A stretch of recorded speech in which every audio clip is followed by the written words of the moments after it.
یو بزرگ دی نیشافور یو عالم دی آغا عالم یو عجیبه خبره لیکلی دا کتاب الروح حافظ ابن قیم رحمت الله علیه والا هغه کې چې کوم دی کتاب الروح کې هم خبره لیکي دا او نور محدثین هم علامه منذری رحمت الله علیه هم لیکلی نیشافور یو علاقه چې راغې نه لوی محدثین الله پاغه کې پیدا کړو هغه نیشافور د امام مسلم رحمت الله علیه علاقه نیشافور یو عالم دی هغه زهد روانیم پیاده روانیم زروانیم یو ځای کې مازیګر ما د مازیګر مونځ وکړ او ما وې د علاقه آباد او مخکې شاړې دي کېدای شي مخکې ما تر شپې ځای په نظر را نشي ما دلته مونځ د مازیګر وکړ دلته به ناست یم ذکر اسکار عبادت په کوم سحر رڼا ولګېره بیا به مخکې سفر کوم حج له به زما د ما مونځ وکړ مازیګر نه وروسته ناست یم ځان له ذکر اسکار کوم جماعت کولاو دی کړکۍ کولاوي دي کړکۍ نه بهر مې وکتل قبرستان دی او یو قبرستان هغې کې یو قبر دی دا قبر وچاوده د هغې نه یو څیز راپورته شو د هغه سر د خر دی او نور شکل د انسان دی د خر په شانتې درې اوازونه وکړل او بیا واپس قبر کې سملاستو هغه قبر پې رابند شو عالم وایي ډېر زیات خفه شوم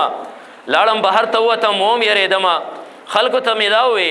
چېرې ما داسې یو حالات ولیدل چې دا قبر وچاوده یو څیز ترې راووت چې د هغه سر د خرو او نور چې دی نو را شکل د انسانو او درې اوازونه یې لګولي دي او بیا واپس پر قبر کې هغه ورننوتی دا قبر پې رابند دی دا ما ته الله خوله او که نه تاسو ته یې وښول ما ته چې کوم دی نو یو کس وی لاړ شه مخامخ هغه جومپړی ده په هغه جومپړی کې یو بوډۍ ده لاړ شه د هغه بوډۍ نه حالات معلوم که هغه بوډۍ به تا ته قصه وکړي دی وایي زه لاړم نیشافور عالم وایي زه چې کله ورغلم هغه جومپړۍ ته ور ورسېدم ما آواز وکړو بوډۍ راووته ما د هغې نه تپوس وکړه چې ابۍ زه ناست وم مازدیګر مونځ مې وکړ دې کړکۍ کې مې کتل بهر قبر وچاوده او د هغې نه داسې یو سی راووت چې سر د خر او نور انسانو درې اوازونه یې د خر په شان کړي او بیا ورننوت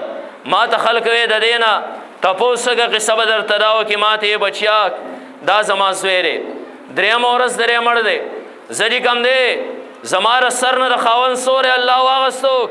زه یو کونډه زنانه ومه زما هېڅ اسره هم نه وه زما دغه یو بچی په غېږه کې و ما درې خپل بچي دپاره پردي کورونه صفا کړي دي ما درې خپل بچي دپاره پردي لوښې وینځلې او پردي پخلي مې کړي دي ما زما را بچی را چا محتاج نشي ما خوراک بچي له هم راوړی ما لباس دی بچي له راوړی دی زه دې بچي ته خوشحالېدم چې ربه خاوند خو وفات دی بل واده نشم کولی الله ځوان دې را کړی یو ورځ به را ځوان دی به رالوی شي او بیا به خیر دی ما ته وایي چې مور تا ډېر زیات مشقتونه برداشت کړي ربه ستا عبادت ته به زه فارغه شم زما را بچی به ما ساتي ما درې خپل بچي په تمه تمه باندې پردي کورونه صفا کول ما پردي چې کوم دی نو لوښي صفا کول ما را خپل بچی را چا محتاج کړی نو خو کله چې دی لږ ګوټې رالو شو دی به هر غلطه معاشره کې ګرځېده غلطه معاشره کې ګرځېده غلطو ملګرو سره او ورو ورو د نشه شروع کړه شراب یې شروع کړل ما ورته یې بچیه را مه کوه او د مور فریاد بچي ته صرف جړا کولی ځکه مور په بچي باندې ځوان بچي باندې ګزار نشي کولی ما به خپل بچي ته جړل ما به ورته په ځان باندې راکېښودل چې بچیاک شراب و نشې مه کوه د دې نوجوانانو سره مه کښېنه ما ته وایې مور ځواني ده او مستي ده پرې مې راک کله چې لوړ شم بیا به ګورو یو ورځ شراب ډېر کړي دي راغې ما ورته بیا په ځان باندې راکېښود او ومې جړل ما ته یې په دې الفاظ سره وی مور ما ته به د خر په شانتې هغه برړاری نه کې د خر په شانتې به هډېږې نه زما ځواني د ځوانۍ کې مې پرېږده چې مستي وکم شراب چې کم دی نو وڅکم نوجوانه زما زړه کې هغه یو در پیدا شو زما د سترګو نه هغه تړ مې اوښکې راوبهېدې ما په خپل ګریوان کې سر ښکته کړو چې زما ربه زما خاوند خو مخکې وفات دی ما خو د خپل بچي دپاره زندګي به سر کوله خدای دا په کومه لار باندې روان شو او بیا ما ته دا وایي مور ما ته به د خر په شان برړېږې نه د هغه ورځې نه سواله شراب ډیر کړو